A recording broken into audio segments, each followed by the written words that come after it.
Agradeço ao doutor André Zonato Guiaqueta e teremos agora a participação do último amicus curiae inscrito, Instituto Vladimir Herzog, e por ele passo a palavra à doutora Adriele Aires Brito. Pois não, doutora? Muito obrigada, excelentíssima ministra. Boa tarde a todos, excelentíssima senhora ministra-presidente, senhores ministros do Supremo Tribunal Federal, excelentíssimo senhor Procurador-Geral da República. É uma verdadeira honra poder contribuir para este leading case em nome do Instituto Vladimir Herzog, concebido a partir da necessidade da defesa irrestrita da democracia, dos direitos humanos, da memória, verdade e da liberdade de expressão e da celebração do legado do jornalista Vladimir Herzog. Por definição, não se pode conceber a existência de um direito ao esquecimento, uma vez que tal expressão é desprovida de conteúdo jurídico em si mesma. É sabido que a todo direito previsto no ordenamento jurídico corresponde a um dever. Por isso que não se pode impor a ninguém um dever de esquecimento, sob pena de se retirar do indivíduo um direito constitucionalmente garantido, que é o direito à memória, até como expressão da autonomia de vontade. Direito este sim, assegurado no artigo 216, até o momento aqui neste julgamento não mencionado. Não se pode impor a quem quer que seja um dever de esquecer um ato ilícito ou desabonador cometido por outrem. O direito à memória, dotado do mais alto interesse público, é diametralmente oposto à imposição de um dever de esquecimento. São coisas mutuamente excludentes.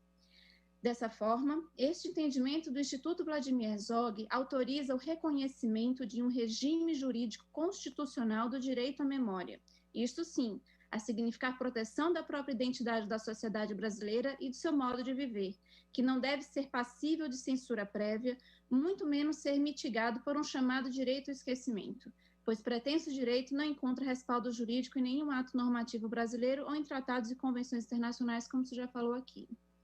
Memória essa que deveria nos impedir de repetir os erros do passado e fomentar mesmo a elaboração de políticas públicas nessa matéria.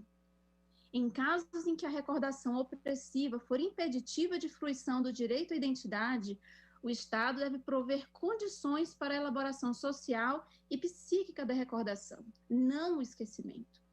Vale lembrar que um dos efeitos nefastos de um direito ao esquecimento é a impossibilidade de análise sistêmica de acontecimentos repetidos. A potencial invisibilidade dos ofendidos e a consequente falta de acesso a informações relevantes, conjugada com a impossibilidade de análise desses dados em conjunto, pode, inclusive, prejudicar o processo de tomada de decisão e adoção de políticas públicas. Estamos aqui mesmo, nesta tarde, a tratar, mais de 60 anos depois, de um caso sensível de feminicídio. Crime este apenas categorizado como hediondo a partir de 2015. Então, pasmem, excelências, foram 57 anos que tiveram que se passar para que as mulheres se sentissem legalmente albergadas neste particular.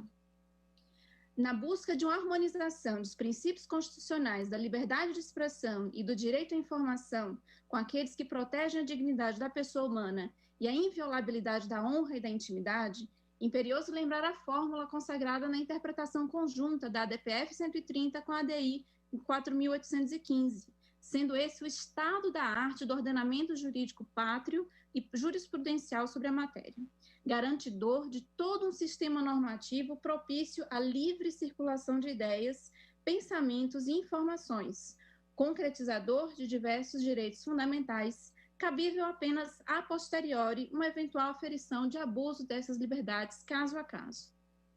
Já no recurso extraordinário subjúdice, cumpre salientar que um pretenso direito ao esquecimento não é pré-requisito para que se tenha direito a um reconhecimento da indenização por danos morais e materiais pleiteada. São duas categorias estanques e independentes, em que uma necessariamente não acarreta ou pressupõe a outra, sendo despicienta a constatação de que um fato deva ser, entre aspas, esquecível para ser indenizável.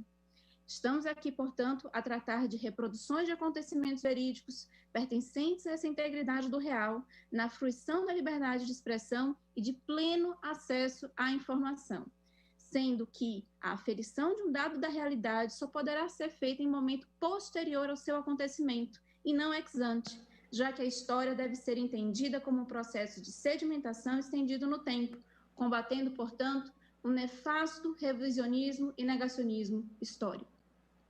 Excelentíssimos ministros, finalizo aqui agradecendo a atenção que foi ouvida e espero ao Instituto Vladimir Herzog o reconhecimento por esta Suprema Corte de um regime jurídico diretamente constitucional do direito à memória e não de um direito ao esquecimento.